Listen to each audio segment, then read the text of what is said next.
اس میں میں یہ کہتا ہوں، اس نے یہ بات، یہ جو ہمارے میں مسئلہ ہے اس کو خدارہ ختم کرے. یہ میں جو کہہ رہا نا، میں، یہ سب سے خطرناک بات.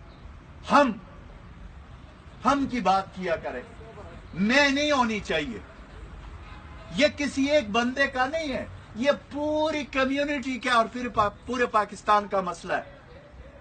کیونکہ میں ہمیشہ کہتا ہوں کہ دیکھیں، فاٹا میں امن ہوگا، پاکستان میں امن ہوگا، پاکستان میں امن ہوگا، دنیا میں امن ہوگا. اسی طریقے سے اگر ہم یہ کام آگے کریں گے، اور سیاسی افیلیشن اپنی جگہ. میں تو جس دن نقیب کا یہ مسئلہ ہوا ہے، میں جس دن سے نکلا ہوں، میں نے، خدا گواہ ہے، میں نے اس دن بھی کہا تھا کہ جو اس پہ سیاست کرتا ہے اس سے بڑا ظالم کوئی نہیں ہو سکتا. اس پہ نہ میں نے سیاست کرنی ہے، نہ میں نے ووٹوں کے لیے کرنی ہے، نہ میں نے کسی اور کے لیے کرنی ہے. میں نے اپنے عوام سے محبت ہے، عشق ہے، وہ اپنی جگہ پہ ہے. لیکن اس کے لیے میں کیا کر سکتا ہوں، یہ امپورٹنٹ ہے. کس پلیٹ فارم پہ کر سکتا ہوں. میرے پاس جو اختیار ہے، ایمان کے 3 درجے. ایک یہ کہ جو غلط ہو رہا ہے زبردستی روکو، وہ میرے اور آپ کے پاس طاقت نہیں ہے. دوسرا اور درمیان والا وہ ہے کہ زبان کے ذریعے.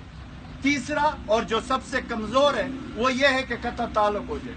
ہم درمیان میں چل رہے ہیں، درمیان والے میں کہ زبان کہ پاکستان کو بھی ہمیں سڑکوں پہ اس طرح مارنے ہم کسی کو اجازت نہیں دیں گے کہ اس طرح ہمارے نوجوانوں کو مارنے. نہیں، بہت ہو گیا، ہم نے بھی برداشت کیا، آپ لوگوں نے بہت کچھ کیا.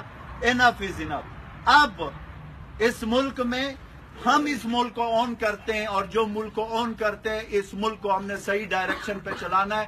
خالہ جی کا گھر ملک نہیں ہے کہ خالہ جی کا گھر بنا دیا، جس کو مار دیا اور پیچھے جو ہے نا فائلیں بند. یہ ہم کسی صورت میں نہیں کریں گے. نقیب کا کیس آخری دن تک ہم لڑیں گے، اور اس جذبے سے لڑیں گے جو اس جذبے سے ہم باہر نکلے ہوئے. Thank you very much.